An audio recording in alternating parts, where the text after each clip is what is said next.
Haleluya. Haleluya. Haleluya. Haleluya.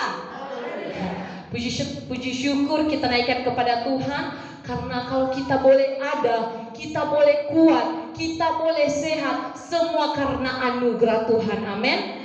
Saya juga menyampaikan selamat Hari Natal 25 Desember dan selamat menyongsong tahun baru tanggal 1 Januari 2022. Dan hari ini adalah, kalau di Manado itu dibilang Natal kedua, hari Natal kedua. Kalau di Manado itu ada ibadah Natal kedua, tapi tahun ini bertepatan Natal kedua hari Minggu.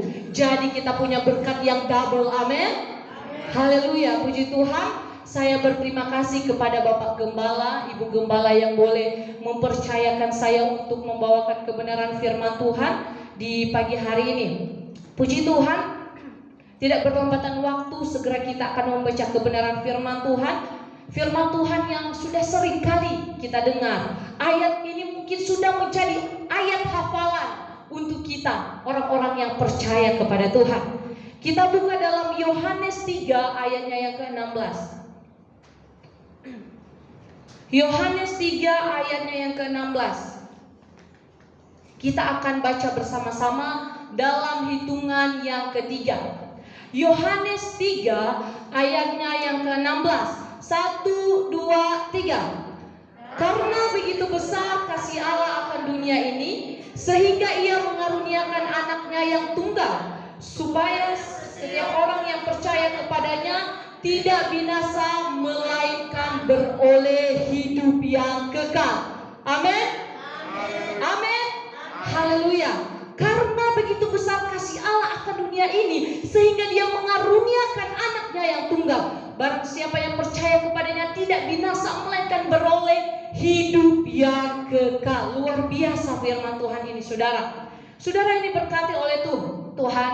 Ayat ini kita akan memperhatikan ada kata-kata penting dalam ayat ini, yaitu yang pertama, karena begitu besar kasih Allah akan dunia ini.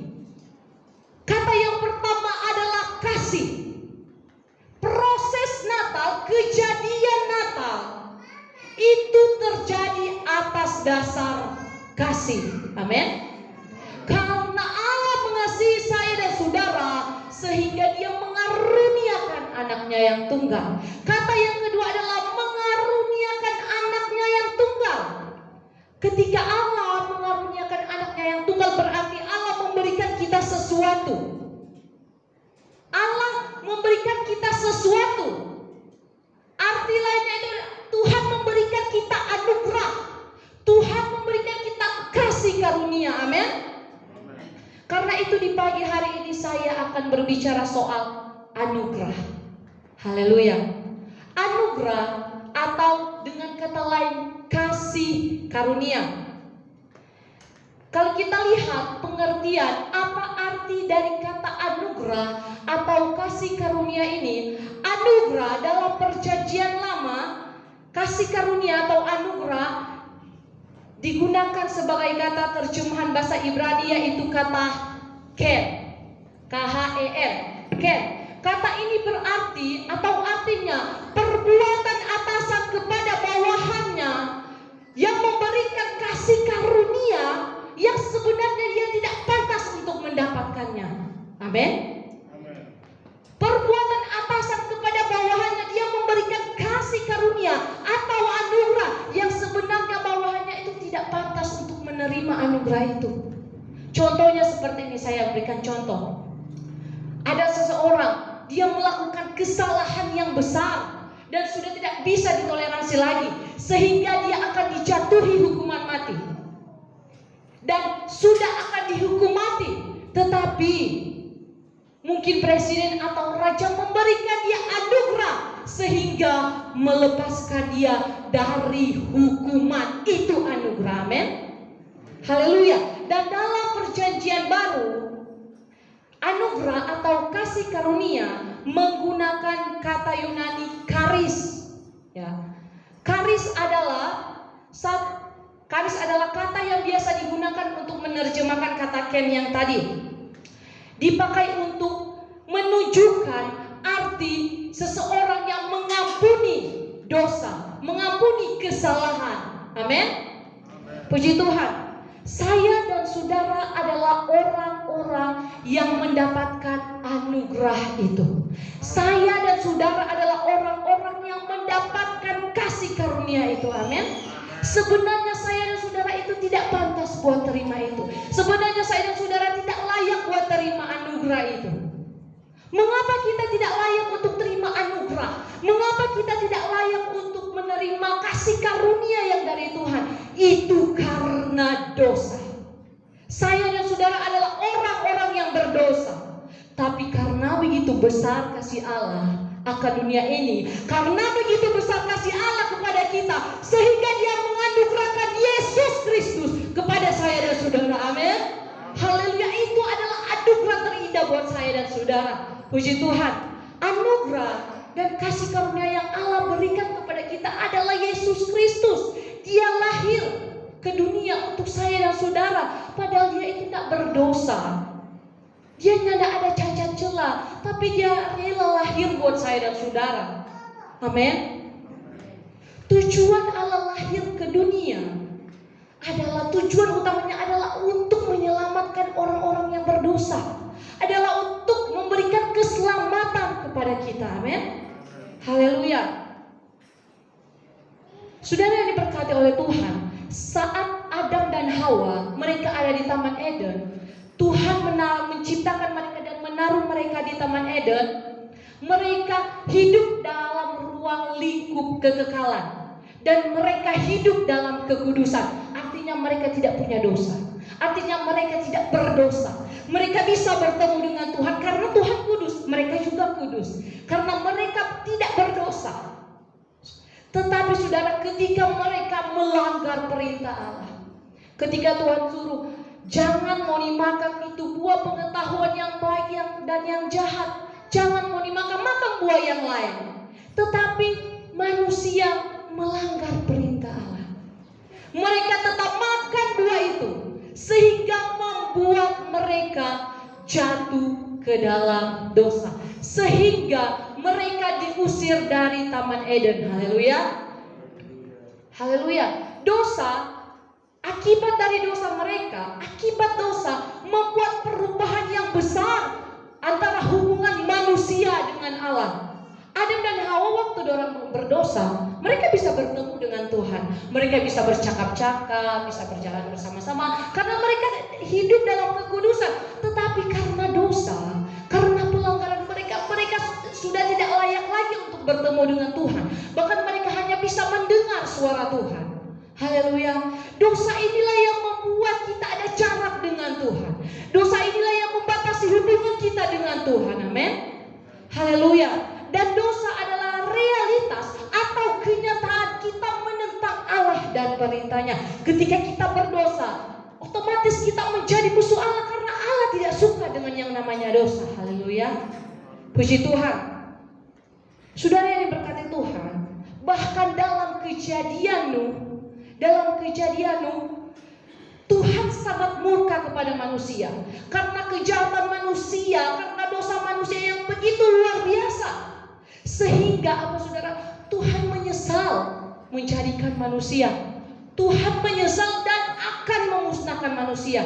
Tetapi ada satu orang, yaitu Nabi Nuh. Dia mendapatkan anugerah, dia mendapatkan kasih karunia yang besar dari Tuhan. Sehingga Allah katakan kepada Nuh, buatlah bahtera, karena aku akan memusnahkan manusia dan makhluk hidup yang lain. Dan apa saudara? Semua manusia dan makhluk hidup yang lain binasa, tapi hanya ada satu keluarga yang mendapatkan anugerah dari Tuhan. Itu karena ketaatan dan kesalehannya. Amin. Haleluya. Saudara yang diberkati Tuhan, tapi dalam Kejadian 12 itu di sana diceritakan Abraham dipanggil oleh Allah. Abraham dipilih oleh Allah. Abraham dipanggil Allah dan Tuhan menjanjikan, mengadakan perjanjian dengan Abraham. Allah memilih Abraham dan keturunannya untuk menjadi umat kesayangan Tuhan. Luar biasa anugerah yang Abraham terima. Luar biasa kasih karunia yang Abraham terima dari Tuhan. Amin. Saudara yang diberkati Tuhan, Abraham sebelum mengenal Tuhan, dia tidak menyembah Tuhan. Dia orang yang menyembah kepada Allah lain seperti sanak saudaranya. Tetapi karena anugerah Tuhan, Tuhan pilih dia dan keturunannya. Bahkan Tuhan mengadakan perjanjian dengan dia. Ada 3 perjanjian yang Tuhan adakan bersama dengan Abraham, yaitu yang pertama, keturunanmu akan mewarisi tanah perjanjian. Yang kedua, mereka akan menjadi bangsa yang besar. Dan yang ketiga, bangsa-bangsa lain akan mendapat berkat dari keturunanmu. Luar biasa anugerah Tuhan buat Abraham. Luar biasa kasih karunia yang Abraham terima, saudara. Saudara yang diberkati oleh Tuhan. Tapi ketika Abraham mendapatkan anugerah itu, dia mendapatkan kasih karunia itu, bukan berarti dia santai. Bukan berarti, oh saya sudah terima keselamatan, jadi tidak apa-apa, saya sudah terima. Tapi saudara, bangsa Israel ketika mereka mendapatkan anugerah itu, ada ketetapan-ketetapan dan ketentuan-ketentuan hukum Taurat yang harus mereka taati. Haleluya. Bangsa Israel adalah bangsa yang mendapatkan keselamatan dalam perjanjian lama, sementara bangsa-bangsa lain tidak mendapatkan keselamatan. Sementara bangsa-bangsa lain akan binasa. Luar biasa bangsa Israel, Tuhan memilih mereka. Tetapi ada aturan-aturan, ada hukum Taurat yang harus mereka laksanakan dan lakukan, tidak boleh tidak. Hukum Taurat terbagi atas 3. Ada begitu banyak hukum Taurat yang Musa catat. Tetapi itu terbagi menjadi 3 bagian, yaitu yang pertama, hukum moral. Apa itu hukum moral? Hukum moral adalah hukum kodrat yang memimpin manusia ke arah kebaikan. Hukum moral adalah hukum kodrat yang memimpin manusia ke arah kebaikan. Contohnya apa? Ke-10 firman, 10 perintah Allah. 10 perintah Allah ini mencerminkan kasih kepada Allah dan mencerminkan kasih kepada sesama manusia. Amin. Contohnya dalam perintah 1 sampai 4, perintah Allah berkata, jangan ada Allah lain di hadapanku, jangan menyembah bagimu patung yang menyerupai apapun, jangan menyebut nama Allah Tuhanmu dengan sembarangan, ingatlah dan kuduskanlah hari Sabat, kasih sesama manusia, hormatilah ayahmu dan ibumu, jangan membunuh, jangan mencuri, dan seterusnya. Itu hukum moral yang harus ditaati. Amin. Dan hukum Taurat yang kedua itu adalah hukum seremonial. Apa itu hukum seremonial? Hukum seremonial merupakan suatu ekspresi untuk memisahkan sesuatu yang sakral dari duniawi. Maksudnya gimana? Contohnya apa? Contohnya yaitu hukum persembahan, hukum perpuluhan, ketentuan penyucian, persembahan, dan lain sebagainya. Itulah hukum seremonial yang harus ditaati. Dan yang ketiga adalah hukum yudisial.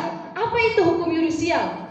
Hukum yudisial adalah peraturan yang menetapkan hukuman atau sanksi agar peraturan lainnya dapat dijalankan dengan baik. Contohnya sanksi jika tidak melakukan perintah Allah, sanksi ketika tidak disunat, bahwa ketika ada orang mencuri domba atau kambing harus mengembalikan 4 kali lipat. Bahkan hukum cambuk tidak boleh lebih dari 40 kali. Itu hukum yudisial. Ada begitu banyak peraturan-peraturan, ada begitu banyak ketetapan-ketetapan hukum Taurat yang harus ditaati. Haleluya.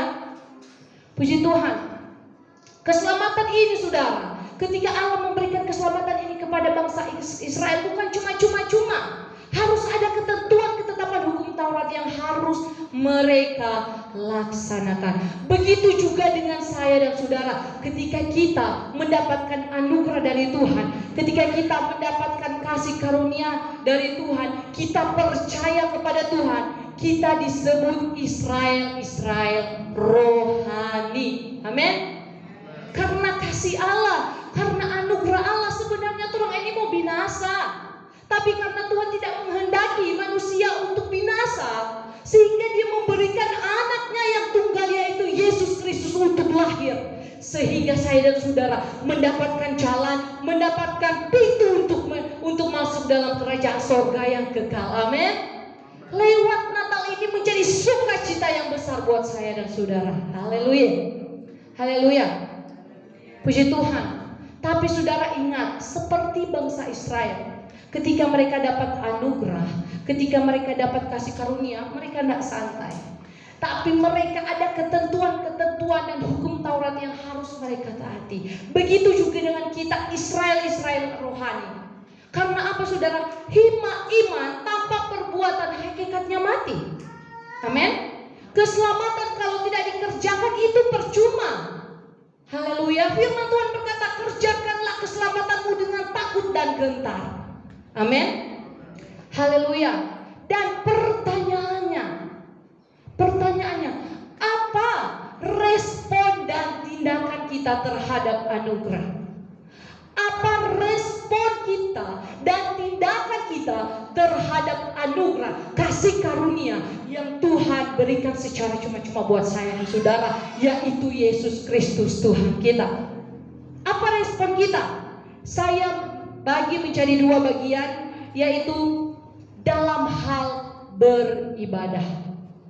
Dalam hal beribadah, ketika kita beribadah sama Tuhan, respon kita, tindakan kita, yaitu bersungguh-sungguh. Amin. Sungguh-sungguh saat ibadah. Contoh dari kata sungguh, contoh dari perbuatan yang sungguh-sungguh. Kita memiliki motivasi yang benar saat datang kepada Tuhan. Amin. Kita datang kepada Tuhan, beribadah sama Tuhan bukan cuma untuk dilihat orang, bukan cuma untuk rutinitas, bukan karena hari Natal, hari Minggu jadi masuk gereja. Tidak saudara, kita punya motivasi yang benar bahwa kita datang beribadah untuk menyenangkan hati Tuhan. Amin. Yang memberikan anugerah, yang memberikan kasih karunia kepada saya dan saudara. Amin. Haleluya. Harus sungguh-sungguh kalau ibadah. Contoh lain dari kita bersungguh-sungguh kalau ibadah, usahakan untuk kita semangat memuji menyembah Tuhan. Amin. Kita harus semangat memuji menyembah Tuhan. Raja Daud, raja yang hebat, raja yang luar biasa. Tapi kalau dia menyembah, dia memuji Tuhan, firman Tuhan, dia melompat, dia menari. Bahkan orang bilang, so gila ini Raja Daud ini.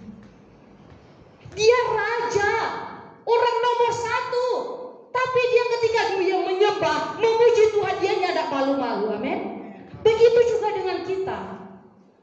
Kalau kita beribadah, kita menyembah, memuji Tuhan, usahakan kita berikan yang terbaik untuk Tuhan. Tapi faktanya, kalau ibadah, apalagi kalau perempuan, saya juga perempuan, kalau semua menyembah Tuhan dengan girang, so takut lipstick tasei, bedak semua luntur, semua basuar, dan lain sebagainya. Tapi saudara, kita lupa bahwa yang memberikan kita anugerah butuh penyembahan kita, butuh sorak-sorak kita. Amin.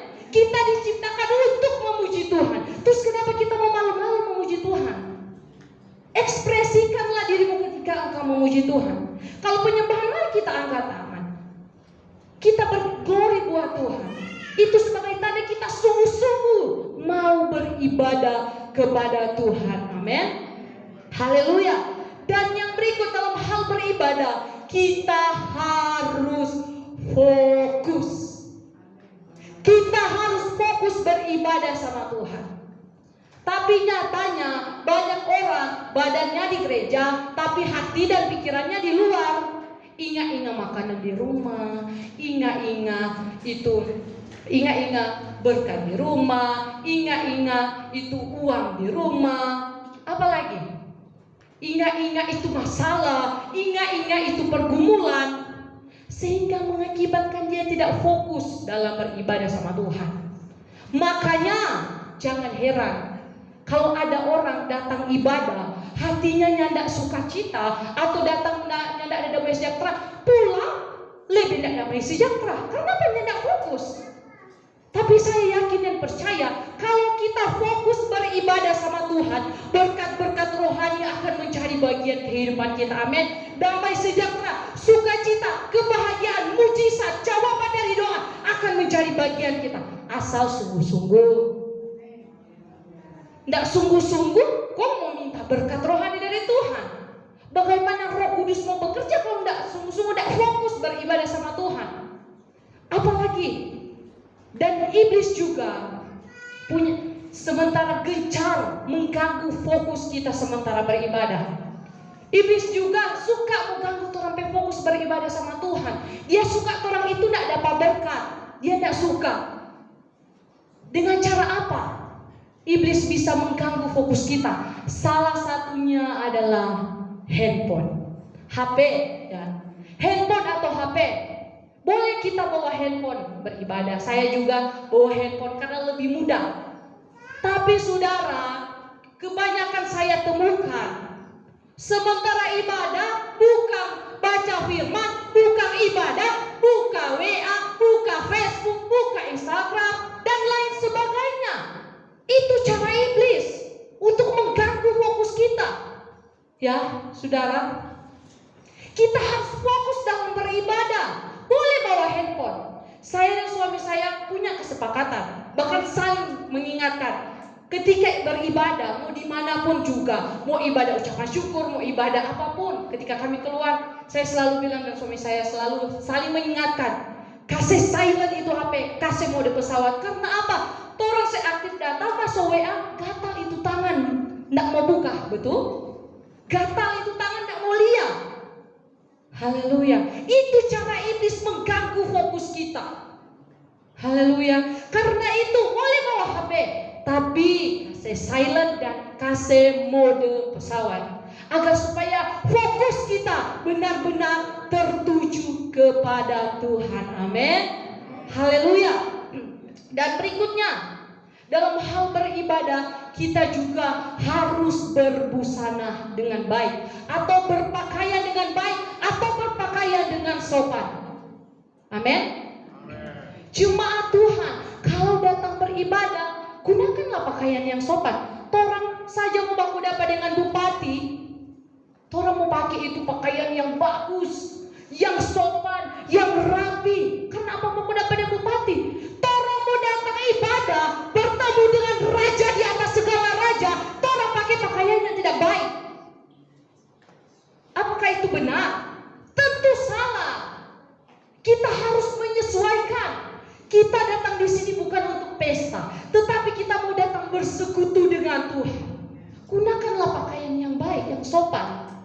Jangan datang ibadah pakai rok pendek, di atas lutut, so pakai satu tali.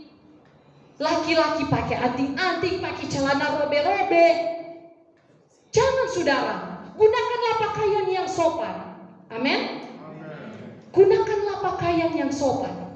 Dan ini juga bukan cuma untuk jemaat, tetapi juga untuk pelayan-pelayan Tuhan, untuk hamba-hamba Tuhan. Hamba-hamba Tuhan, pelayan-pelayan Tuhan, standarnya lebih tinggi daripada jemaat. Kalau jemaat setia, hamba-hamba Tuhan, pelayan Tuhan harus lebih setia. Begitu juga dengan cara kita berpakaian. Saudara, ada standarnya, seorang pelayan harus berpakaian. Saudara yang diberkati oleh Tuhan, kita lihat dalam Keluaran 28, boleh ditampilkan di slide. Keluaran 28.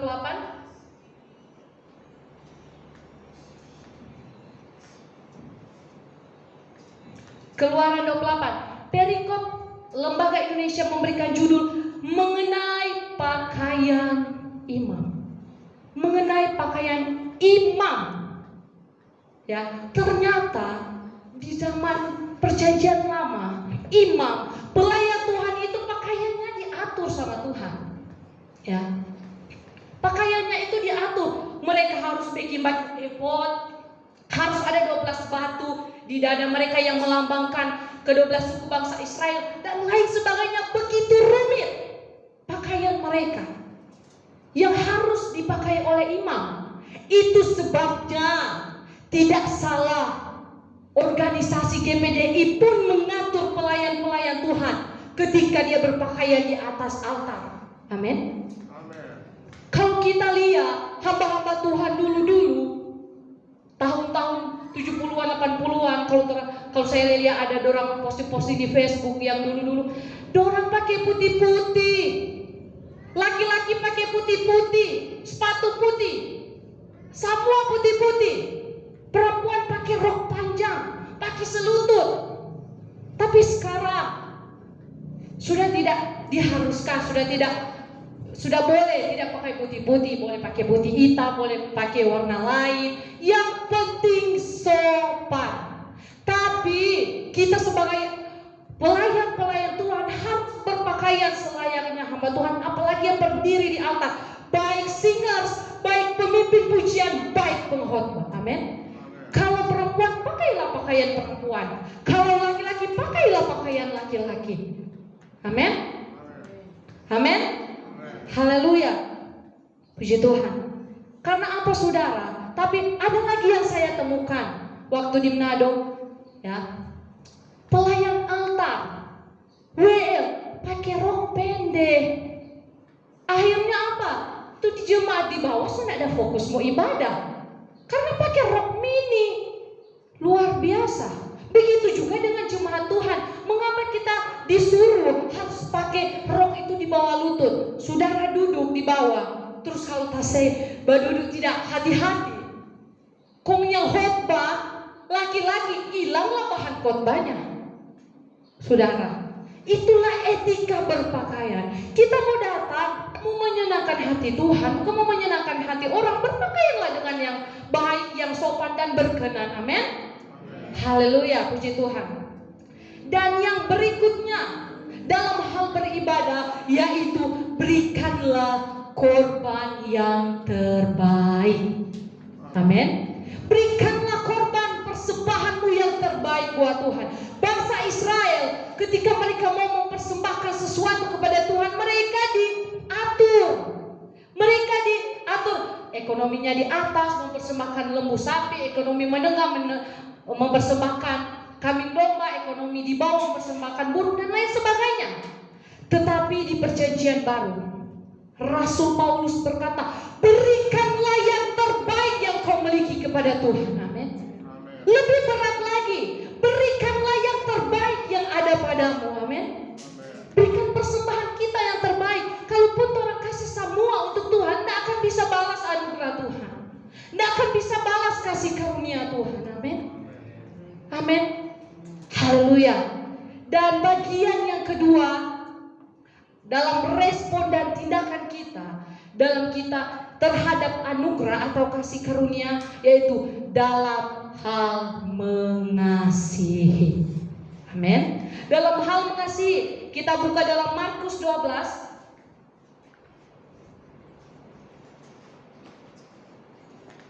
Markus 12 ayatnya yang ke-30. Markus 12 ayatnya yang ke-30, di sana dikatakan, kasihilah Tuhan Allahmu dengan segenap hatimu dan dengan segenap jiwamu dan dengan segenap akal budimu dan dengan segenap kekuatanmu. Amin. Saudara yang diberkati Tuhan, dalam hal mengasihi, yang pertama yang harus kita lakukan adalah mengasihi Tuhan. Kalau kasih Tuhan buat orang, tidak usah ditanya, tidak usah diragukan. Dia rela mati buat saya. Dan saudara, kasih Tuhan tidak perlu kita ragukan. Bahkan tidak ada kata yang dapat melukiskan kasih Tuhan. Amin. Haleluya. Tetapi kitanya, orang yang dikasihi Tuhan, apakah kita mengasihi Tuhan? Apakah kita cinta Tuhan? Itu yang jadi pertanyaannya. Belajarlah untuk mengasihi Tuhan. Amin. Jangan cuma kita suka, oh Tuhan mengasihi saya, Tuhan cinta saya, terus saya tidak mau cinta Tuhan, terus saya tidak mau mengasihi Tuhan. Bukti kita mengasihi Tuhan adalah dengan cara kita melakukan perintah-perintah Tuhan. Amin. Kita setia beribadah, kita setia berdoa. Amin. kita melakukan yang baik. Karena apa? Dengan dasar kita mengasihi Tuhan. Amin. Haleluya. Kasihilah Tuhan Allahmu dengan segenap hatimu, dengan segenap jiwamu, dan dengan segenap akal budimu. Berarti semuanya buat Tuhan. Haleluya. Haleluya. Dan yang berikut dalam Matius 22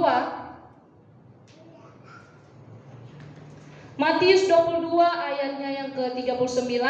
Matius 22 ayatnya yang ke-39 bunyi firman Tuhan, dan hukum yang kedua yang sama dengan itu ialah kasihilah sesamamu manusia seperti dirimu sendiri. Amin. Kalau kita sudah mengasihi Tuhan, kita dituntut harus mengasihi sesama kita. Kita dituntut untuk mengasihi keluarga kita, mengasihi teman-teman kita, mengasihi orang-orang yang ada di sekitar kita. Ketika mereka membutuhkan pertolongan, ketika mereka membutuhkan bantuan, mari kita tolong kalau kita bisa bantu. Itu menunjukkan kasih kita kepada sesama kita. Amin. Amin. Jangan lihat orang teman, lihat orang tetangga, lihat orang lain susah, oh rasa akan anak tobat. So rasa toh? Itu tidak benar. Tetapi firman Tuhan mengajarkan kita untuk saling mengasihi. Begitu juga dalam kehidupan berjemaat. Kita harus saling mengasihi. Kalau tidak ada kasih di tengah-tengah kita, bagaimana kita mau melayani Tuhan? Bagaimana kita mau iring Tuhan? Tapi saya yakin kalau kita punya kasih antar sesama dalam jemaat, pasti ketika kita melayani Tuhan, kita akan sehati seia sekata. Amin. Haleluya. Puji Tuhan. Dan yang berikut dalam Matius 5 ayatnya yang ke-44. Matius 5 ayatnya yang ke-44 di sana dikatakan, tetapi aku berkata kepadamu, kasihilah musuhmu dan berdoalah bagi mereka yang menganiaya kamu. Yang ketiga yaitu mengasihi musuh. Amin. Ini adalah perintah yang sangat sulit untuk kita lakukan. Karena apa? Tuhan, masa kita mau kasih orang yang bikin kita sakit hati? Masa kita mau mengasihi orang yang bikin kita menderita, yang aniaya kita, kok kita mesti kasihi Tuhan? Susahnya minta ampun. Tetapi saya yakin dan percaya kalau kita sudah mengasihi Tuhan, kita sudah mengasihi sesama kita, pasti kita akan mengasihi musuh kita. Amin. Bahkan firman Tuhan katakan, berkatilah mereka. Bahkan firman Tuhan katakan, berdoalah untuk mereka. Tapi bukan berdoa supaya orang mati, berdoa supaya orang diberkati. Amin. Haleluya. Kasihilah musuhmu. Apapun orang lain perbuat sama kita, jangan kita balas. Tetapi kita harus menunjukkan bahwa ada Kristus Yesus dalam diri kita dengan cara kita mengasihi musuh kita. Amin. Haleluya. Puji Tuhan. Di hari Natal ini menjadi sukacita yang besar buat saya dan saudara. Yesus lahir ke dunia untuk saya dan saudara adalah anugerah yang besar, kasih karunia yang besar ketika kita percaya kepada Tuhan dan kita melakukan setiap kebenaran, setiap ketentuan yang Tuhan katakan dalam setiap kehidupan kita. Amin. Haleluya. Puji Tuhan. Inilah kebenaran firman Tuhan yang dapat saya sampaikan pada pagi hari ini. Biarlah kita boleh menjadi anak-anak Tuhan yang memiliki anugerah kasih karunia yang besar dalam kehidupan kita. Amin. Puji Tuhan. Saya kembalikan kepada pemimpin pujian.